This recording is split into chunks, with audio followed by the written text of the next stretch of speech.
보신 아버지, 우리 맘 위로하시고 길을 비추시는 평강의 주 의지합니다.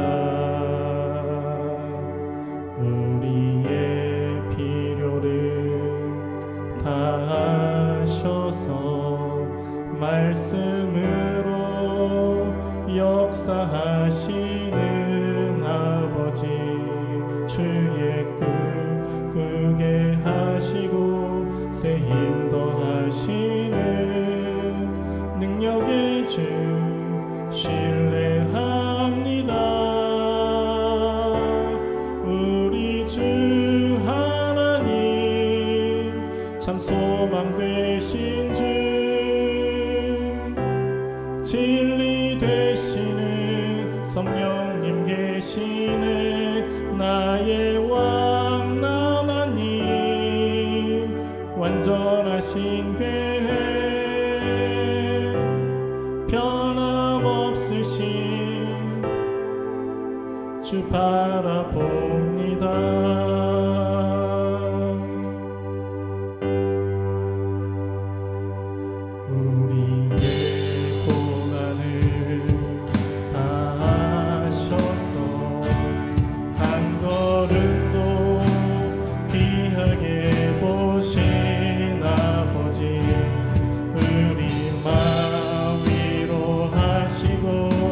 길을 비추시는 평강의 주 의지합니다. 우리의 필요를 다하셔서 말씀으로 역사하시는 아버지, 주의 꿈 꾸게 하시고 새 힘 능력의 주 신뢰합니다. 우리 주 하나님 참 소망 되신 주, 진리 되시는 성령님 계시네. 나의 왕 나의 주 완전하신 변함없으신 주 바라봅니다. 우리 주 하나님 참 소망 되신 주, 진리 되시는 성령님 계시네. 나의 왕 하나님 완전하신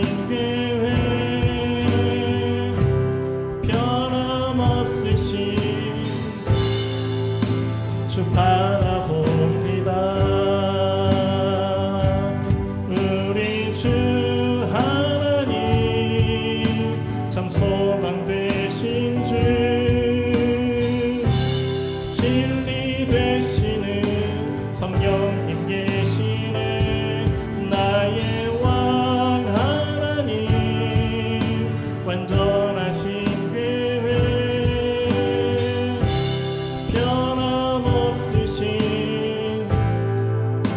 주 바라봅니다.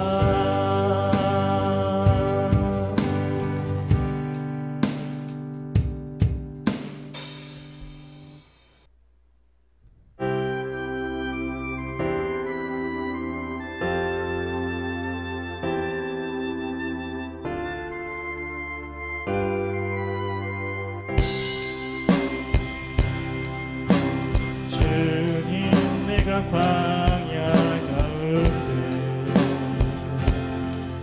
나가 설 수 있는 것은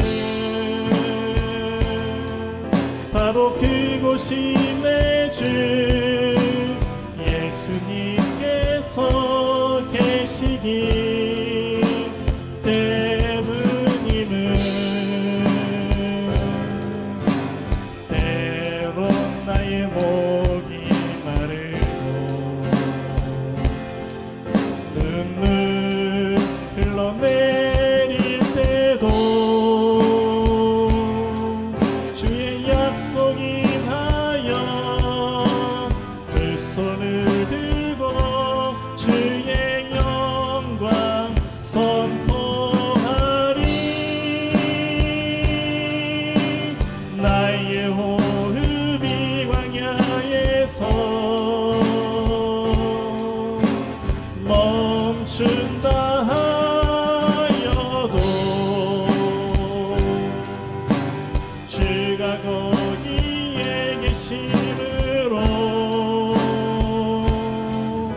마지막 호흡도 예배하리. 그곳이 광야이든 푸른 초장이든 주가 거기 계심으로 주로 인해 시작된 나의 항해는 믿음으로 예배하는 것.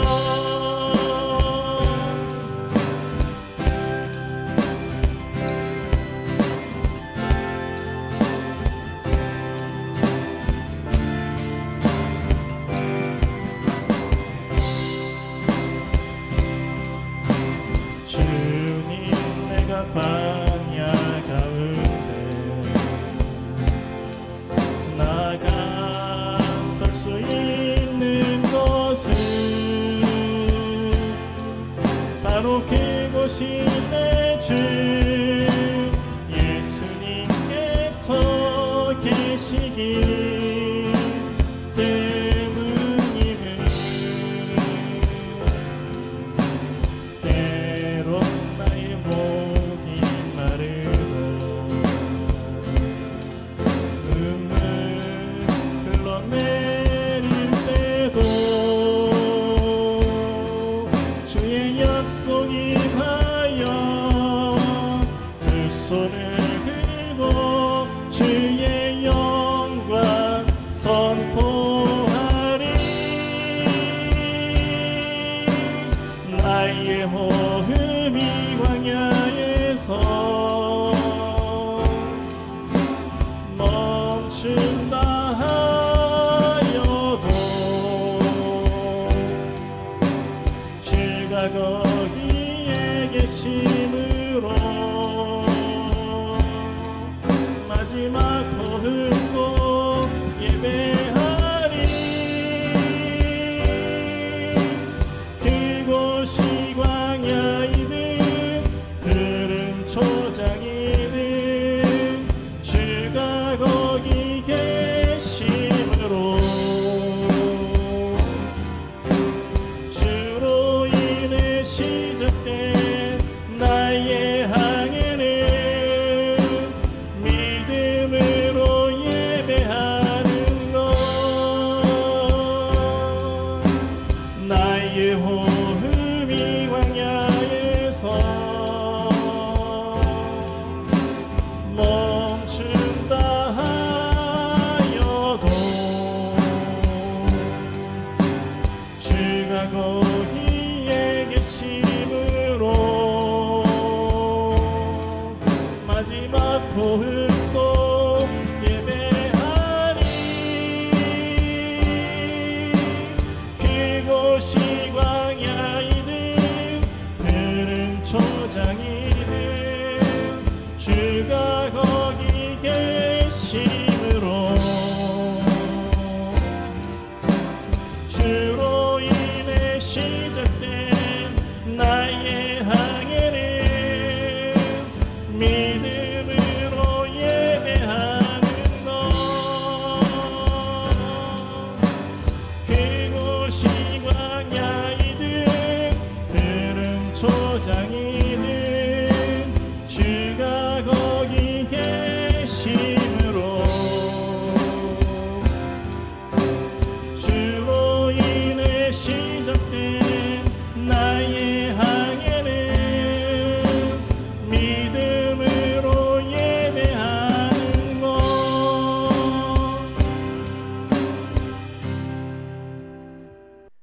오늘 말씀 함께 보도록 하겠습니다. 오늘 말씀은 하박국 1장 2절. 우리 다 함께 소리를 내어서 읽어보도록 하겠습니다. 시작. 하나님이여, 내가 부르짖어도 주께서 듣지 아니하시니 어느 때까지이리까? 강포로 말미암아 외쳐도 주께서 구원치 아니하시나이다. 아멘. 네, 오늘 말씀의 제목은 하나님 왜 침묵하십니까? 네, 하박국서의 첫 번째 주제이죠. 하나님 왜 침묵하십니까? 한번 따라서 볼까요? 하나님 왜 침묵하십니까? 우리말에 고삐가 풀린 망아지 같다라고 하는 말이 있습니다. 이처럼 천지를 분간하지 못하고 사방으로 날뛰는 경우를 이야기를 하죠. 이런 경우는 통제할 수 없는 상황과 환경, 그런 혼란스러운 현실을 두고 사람들을 두고 하는 말입니다. 지금으로부터 2600년 전 하박국 선지자가 살았던 시대가 꼭 이런 상황과 비슷했습니다. 악인이 판을 치고 그럼에도 불구하고 어느 누구도 이렇게 날뛰는 그런 상황에 고삐를 씌워서 딱 잡을 수 있는 사람이 아무도 없었던 것이죠. 이런 상황은 지금의 상황과도 굉장히 비슷한 것 같습니다. 힘이 있는 사람들, 우리가 권력자라고 이야기를 하잖아요. 그런 권력자들을 법으로 통제를 할 수 없는 시대가 되었지요. 그래서 대부분 힘이 없는 사람들은 계속적으로 고통을 당하고 있는 상황입니다. 그럼에도 불구하고 그 누구도 고삐를 씌워서 잡을 수 있는 그런 상황이 아닌 것이지요. 여러분, 이런 상황들을 보면 우리 믿음의 사람들은 이런 질문을 하나님 앞에 하게 되는 것 같아요. 하나님 왜 가만히 계십니까?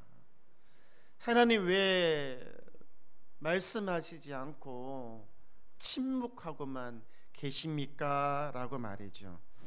하박국 선지자도 하나님 앞에 이런 질문, 똑같은 질문을 했습니다. 하박국 1장 2절에 있는 말씀에 보니까 그는 하나님 앞에서 부르짖으면서 기도했습니다. 그런데도 불구하고 하나님께서 듣지를 않으시는 거예요. 그러니까 선지자가 이야기합니다. 하나님, 언제까지 이처럼 말씀하지 않고 가만히 계실 겁니까? 저 사람들의 강포함을 보십시오. 그럼에도 불구하고 왜 우리를 이처럼 이 고난 가운데, 어려운 가운데 그냥 내버려 두십니까? 라고 선지자가 하나님 앞에 기도하고 있는 거예요. 여기에서 우리가 참 생소한 단어, 강포함이라고 하는 이 강포라고 하는 단어가 나오잖아요. 이 강포는요, 마치 우리가 양아치라고 이야기를 하잖아요. 좀 끌렁끌렁하고 힘으로, 주먹으로 힘 없는 사람을 막 때려잡는 그런 사람들, 양아치 같다 이렇게 이야기를 하잖아요. 바로 그런 상황을 두고 이야기를 하는 거예요. 왜 힘으로 약한 사람을 때려잡고 또 높은 지위를 이용해서 갑질하는 그런 상황들, 또 거짓으로 또 순진한 이런 사람들을 속이는 그런 모든 행위들을 강포함이라고 이야기를 한단 말이에요. 그런데 그런 강포한 행위를 누가 지금 하고 있다는 것입니까? 누가? 정직하고 바르게 살아야 될 하나님의 사람들, 하나님의 백성들, 요즘으로 치면 우리 그리스도인들, 이런 사람들이 양아치 짓을 하고 있다고 지금 외치고 있는 것입니다. 그 당시는 어떤 사람들입니까? 하나님의 말씀에 순종해야 되는 왕, 통치자들, 정치인들, 그리고 누구보다도 더 하나님 앞에 떨리는 마음으로 살아가야 될 종교인들, 제사장, 레위인들 같은 그런 사람들, 이런 사람들이 양아치와 같은 짓을 하고 있다는 거예요. 얼마나 마음이 먹먹하고 답답했겠습니까? 그래서 하나님 앞에 부르짖는 거예요. 하나님, 왜 저들이 하나님을 무시하면서까지 저런 짓을 하고 있는데 가만히 계십니까? 라고 부르짖는 거예요. 백성들은 하나님을 섬기는 대신에 우상들을 쫓아서 살아가는 거예요. 요즘으로 치면 하나님을 사랑하기보다 다른 것을 더 사랑해서 쫓아가는 거잖아요. 총체적인 문제가 그 당시에 일어났다는 것입니다. 그야말로 어디에서부터 손을 대어서 어떻게 고쳐야 될지 그 방법을 찾기가 선지자의 입장에서는 너무나 힘이 든 그런 총체적인 그런 혼란의 상황, 그런 상황이었던 것입니다. 이럴 때 하박국 선지자의 간절한 소원은 무엇이겠습니까? 그것은 바로 하나님이 직접 나서서 이 망아지에다가 이렇게 굴레를 이렇게 씌워서 고삐를 씌워서 이걸 딱 잡아주기를 선지자가 원했던 거예요. 하나님이 그렇게 해주기를 간절히 원했던 것이죠. 그런데 하나님의 응답은 너무나 놀라운, 듣고도 믿을 수 없는 그런 하나님의 응답이 온 거예요. 하박국 1장 6절에 있는 말씀입니다. 이 말씀에 보면 보라, 내가 하나님이 말씀하십니다. 사납고 성급한 백성, 이들이 누구입니까? 곧 마른 땅이 넓은 곳으로 다니며 자기의 소유가 아닌 거처들을 무자비하게 점령하는 갈대아 사람들을 어떻게 한다는 것입니까? 그들을 일으켜서 이 고삐를 딱 잡게 하겠다, 그렇게 말씀하시는 거예요. 하나님이 다스려 주시기를, 하나님이 주권자로서 통치해 주시기를 원했지만 정말 무시무시한 사람들이죠. 이 갈대아 사람들은 그냥 통치자들이 아닙니다. 이 사람들은 침략자이고 사나우며 하나님조차도 우습게 여기는 교만으로 꽉 차 있는 사람들이죠. 그야말로 이스라엘 사람들보다 몇 갑절이나 더 양아치 짓을 하는 이 사람들에게 고삐를 잡게 하겠다고 말씀하시니까 이거는 너무너무 하박국의 입장에서는 그야말로 충격적인 말씀이었다는 것입니다. 마치 이것은 이해하기 쉽게 설명을 하면 서열을 잡는 겁니다. 서열. 어떤 서열을 잡느냐? 죄수들 있잖아요. 죄를 지은 죄수들. 이 죄수들 사이에서 감방에서 서열이 있습니다. 어떤 사람이 서열이 높고 어떤 사람이 서열이 낮을까요? 너 뭐하고 들어왔어? 저요? 사람 한 사람 죽이고 들어왔습니다. 근데 그 위에 있는 사람은 어떤 사람일까요? 나 연쇄살인범이야. 그러면 서열이 정해집니까? 안 정해집니까? 정해집니다. 악한 자는 더 악한 자에게 서열 정리가 되는 거거든요. 여러분, 짐승의 세계에서도 있잖아요. 서열이 있습니다. 사나운 개. 그렇지만 더 사나운 개 앞에서는 어떻게 됩니까? 꼬리를 내리고 서열 정리가 되는 거잖아요. 하나님께서 마치 이렇게 서열을 정리할 거라고 말씀을 하시는 것입니다. 그러니 어떻게 이해가 되겠습니까? 아무리 내 자식이 있잖아요, 못나도 부모라면 이렇게 하지 않습니다. 차라리 내 부모의 입장에서 이 회초리를 들어서 내 자식을 때리지, 이 회초리를 옆집에 있는 이렇게 덩치가 크고 양아치 같은 사람한테 맡겨가지고 내 자식 때려주세요 라고 말하지 않는다는 것입니다. 근데 지금 하나님께서 이와 같은 일을 하시는 거예요. 이해가 안 됩니다. 이해가 안 됩니다. 여러분도 아마 여러분 주변에서 돌아가고 있는 상황이 이해가 안 될 수도 있습니다. 열심히 기도했는데 기도 응답이 없고 오히려 몸이 더 아파져요? 정직하게 살았습니다. 정직하게 살았어요. 그럼에도 불구하고 억울하게 손해를 보는 거예요. 직장에서 성실하게 일을 했습니다. 그런데 이상하게 말이죠, 아부하고 눈치 보고 땡땡이 치는 사람이 나보다 더 먼저 앞서가는 거예요. 순정한 최선을 다했습니다. 그럼에도 불구하고 결과가 보이지 않는 거예요.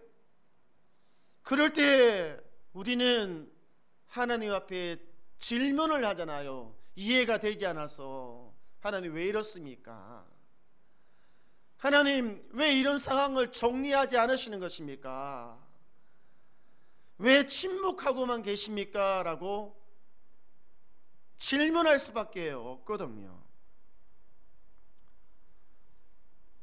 여러분의 상황도 이런 상황에 아마 부딪히면서 지금까지 걸어왔는 줄로 저는 믿습니다. 믿음을 가지고 살다 보면 이런 일들은 한두 번이 아니라 매번 이렇게 넘어서야만 되는 장애물처럼 다가오게끔 되어져 있거든요. 그러나 우리 성도님 기억하십시오.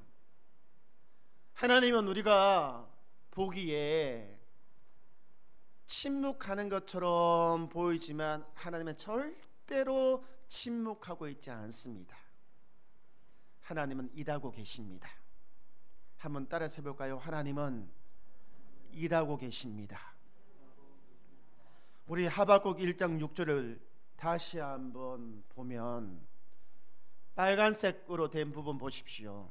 하나님이 지금 가만히 계십니까? 일하고 계십니다. 누구를 통해서 일하고 계십니까? 좀 양아치 같은 갈대아 사람, 바벨론 사람을 통하여서 일하고 계십니다. 우리의 입장에서는 잘 이해가 안 되지만 하나님의 방법, 일하시는 방법이 잘 이해가 되지 않지만 확실한 것은 하나님은 일하고 계시다라고 하는 거예요. 이 양아치 같은 사람을 통해서 일하고 계시다는 거예요.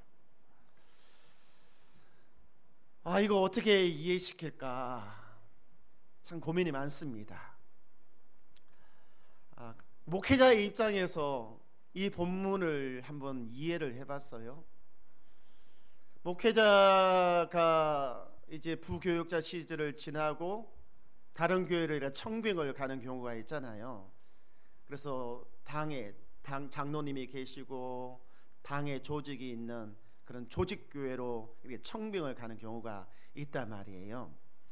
그러면 청빙 가게 되면 한 몇 년 동안은 시집살이를 해야 됩니다.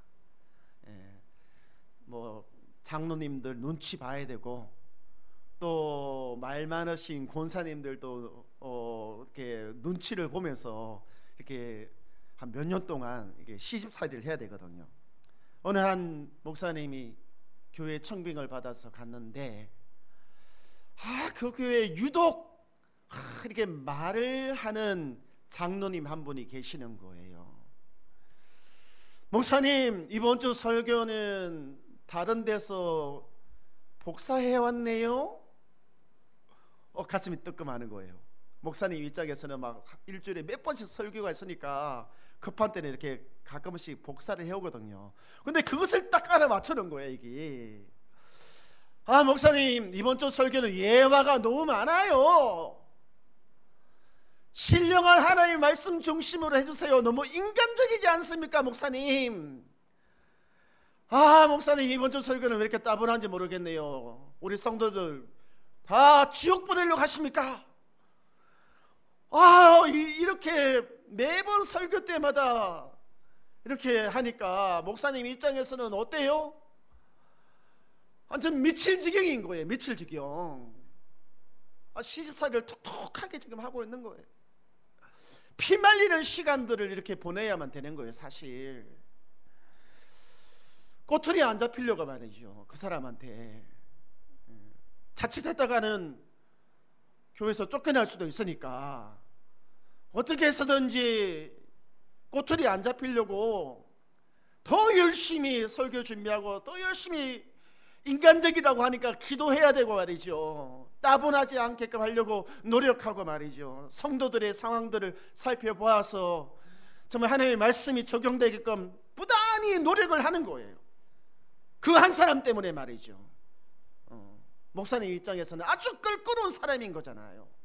왜 하나님께서 저런 사람을 붙여주셔가지고 이렇게 어렵게 목회를 하게 하시나, 그런 마음도 충분히 들 수 있잖아요. 근데 그런 시간들을 견디면서 3년 4년을 지난 동안에 놀라운 변화가 일어났습니다. 누구에게 일어났습니까? 그 사람에게 일어난 것이 아니라 목사님에게 일어난 거예요. 어떻게 되었습니까? 그 참고 견디면서 하나님 앞에서 실험하는 동안에 목사님이 바뀌었습니다. 어떻게 바뀌었습니까? 우리 목회자의 입장에서는요, 설교가 경제에 이르렀다라고 하는 말을 사용하거든요. 말씀이 달라지는 거예요. 이 말씀이 경지에 이르러 가지고 있잖아요. 말씀을 듣는 성도들이 잠을 안 자요. 그리고 고개를 끄덕끄덕해요. 그러면서 나오면서 하는 말이, 목사님 은혜 됐어요. 목사님 오늘 말씀은 저에게 하신 말씀이에요. 그렇게 되는 거예요. 아픔을 알아야 아픔을 아는 사람이, 당한 사람에게 말씀을 전할 수 있는 거거든요. 그 사람이 준 아픔 때문에 고통당하는 성도의 아픔을 감싸줄 수가 있게 된 것입니다. 가슴으로 안아줄 수가 있게 된 거예요. 하나님은 간혹 이런 방법으로 하나님의 백성들을 다스리십니다. 저는 이것을 가시와 엉겅퀴라고 표현을 해요. 가시와 엉겅퀴, 성경에 있는 용어잖아요. 조심해야 됩니다. 조심하지 않으면 찔립니다. 매우 아프지요. 이런 가시와 엉겅퀴와 같은 존재가 여호수아서에도 등장합니다. 그것을 어떻게 표현을 하냐면, 짐승을 잡을 때 이렇게 탁 있다가 탁 밟으면 탁 되는 그 올무, 덫이라고 이야기를 하잖아요. 그런 존재들을 그 백성이 살고 있는 땅에 군데군데 남겨놔요. 우리들 입장에서는 하나님 왜 밟으면 아픈 저 사람들을 그냥 남겨놓으십니까? 싹 다 정리하고 평안하게 만들어 주시지, 왜 살아가면서 긴장하고 혹시 밟으면 어떻게 되지? 아픈데 왜 그런 고민하면서 살게 하십니까? 저 사람들 싹 다 제거해 주시죠. 근데 하나님은 그렇게 하지 않았습니다. 그대로 남겨놨어요. 그대로 남겨놨습니다. 왜요? 조심하라고. 조심하라고, 깨어 있으라고 남겨놓은 것입니다. 그래서 그것을 보면서 있잖아요, 우리가 하나님을 더 찾고 더 의지하게끔 하시기 위해서 이런 존재들을 남겨놓으시는 거예요. 이런 존재들을. 우리가 살아가고 있는 현실 속에서도 이런 존재들이 있습니다. 이해되지 않는 사건들, 그리고 너무너무 억울한 상황들, 나를 너무 아프게 하잖아요. 그리고 내가 감당하기 힘든 사람들, 그리고 끝이 보이지 않는 문제들이 바로 이런 것들입니다. 나를 너무너무 아프게 해요. 하나님 왜 내 인생에 이처럼 어려운 것들을 남겨놓습니까? 나를 왜 이렇게 아프게 하십니까? 하나님 남겨놓으십니다. 갈대아 사람처럼 말이죠. 이런 일을 만나면 우리 성도님들 어떻게 하십니까? 평안하게 잠이 오십니까? 아니죠. 이런 일을 만나면 자다가도 일어나가지고 한숨을 쉽니다. 그리고 하나님 도와주세요. 꿈속에서도 기도하게 되어 있습니다. 이런 일을 만나면. 이거 없으면 그렇게 하시겠습니까? 우리 성도님들, 없으면 그냥 하나님 없이 평안하게 살아갈 수 있는 세상 사람들과 똑같이 됩니다. 하나님은 바로 이런 것들을 통하여서 일하십니다. 일하고 계십니다. 침묵하지 않으십니다. 우리가 해야 되는 것은 뭐냐면 아프게 느껴지고 고통스럽게 느껴질 때 나를 어렵게 하는 그 상황과 사람을 바라보는 것이 아닙니다. 어떻게 해야 된다는 것입니까? 하나님 더 의지하고 하나님 더 찾고 하나님 더 바라보고 그렇게 해야 된다는 거예요. 남자들이 집에서 잔소리를 많이 듣잖아요. 집사람한테. 우리 권사님도 잔소리 많이 하십니까? 예.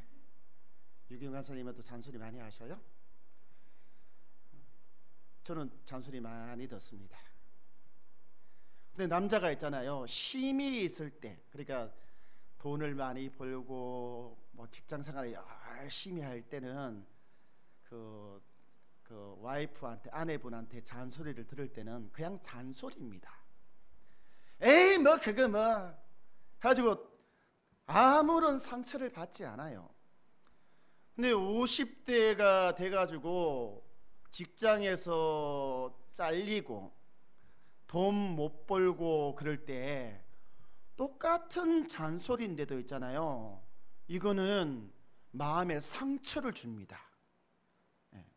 힘이 없으니까 상처를 줘요. 여러분, 제가 무엇을 이야기하려고 하는지 아시겠습니까?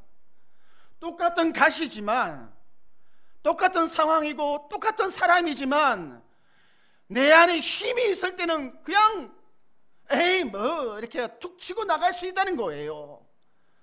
근데 똑같은 가시고 똑같은 사람이고 상처인데 내 안에 힘이 없을 때는 그것 때문에 무너진다는 것입니다. 무슨 말을 하고 싶은 것입니까? 내가 이럴 때일수록 있잖아요, 하나님 더 의지하고 더 신뢰하고 내 안에 기쁨으로 성령으로 충만해져 있으면은 이런 상황도 있잖아요. 에이 상처 안 받습니다. 크게 어려움이 되지 않아요. 근데 내 안에 힘이 없으니까, 내 안에 믿음이 쭈그러들고 있잖아요. 기쁨이 없어지고 감사가 없어지니까 조금만 하면 아파가지고 울부짖기 시작을 하는 거예요. 여러분 기억하십시오. 혹시나 이런 것들이 있다면 여러분의 시선을 어디로 돌려야 되느냐? 주님께로 돌려야 됩니다. 주님과 함께 더 오랫동안 기도하고 다시 말씀 읽고 다시 기도하고 다시 찬양의 자리로 나아가고, 그렇게 해야만이 회복이 되는 것입니다. 하나님께서 그렇게 이끄시기 위해서 바벨론도 가시도 엉겅퀴도 올무도 허락하시는 것입니다. 오늘 이 시간에 우리 이 찬양 다시 부르면서 이제는 하나님 바라보고 회복되는 우리 성도와 교회가 되기를 주님으로 축원드립니다.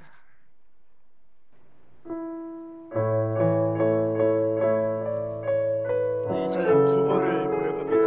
이 찬양 부르시면서 하나님을 바라보는 시간 되기를 원합니다.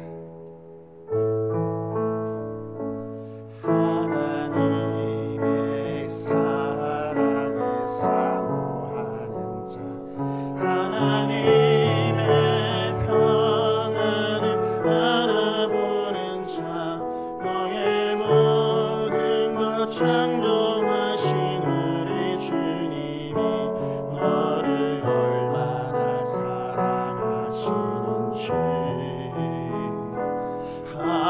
하나님께 찬양과 경배하는 자, 하나님의 선하심을 닮아가는 자, 너의 모든 것 창조하신 우리 주님이 너를 자녀 삼으셨네.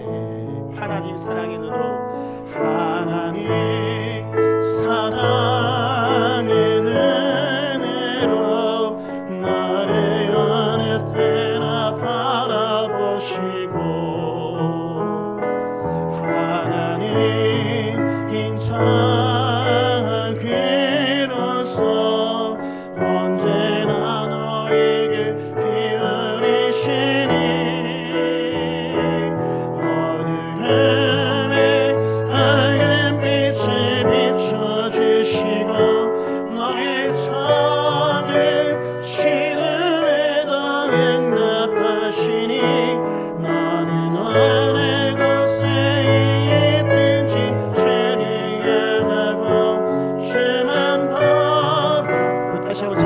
고백하겠습니다. 하나님의 사랑을 사모하는 자, 하나님의 사랑을 사모하는, 하나님을 바라보십시오. 주님을 바라보십시오. 바라보는 자, 너의 모든 것 창조하신 우리 주님이 너를 얼마나 사랑하시는, 하나님께 찬양과 찬양을 회복하십시오. 주님께 경배하는 삶을 회복하십시오. 하나님을 닮아가도록 하십시오. 너의 모든 것 창조하신 우리 주님이 너를 찾아사, 주님을 바라보십시오. 하나님 사랑의 눈으로 너를 어느 때나 바라보시고, 하나님은 정한 귀로서 언제나 너에게 기울이시니, 어둠에 밝은 빛을 비춰주시고 너의 작은 신음에 너 응답하시니, 너는 어느 곳에 있든지 주를 향하고 주만 바라보. 다시 하겠습니다. 하나님 사랑의 눈으로, 하나님 사랑의 눈으로 너를 어느 때나 바라보시고, 하나님 나의 작은 신음에도 응답하십니다. 나 너에게 기울이시니, 어둠에 밝은 빛을 비춰주시고 너의 작은 신음에도 응답하시니, 너는 어느 곳에 있든지 주를 향하고 주만 바라보시라. 주만 바라보시라.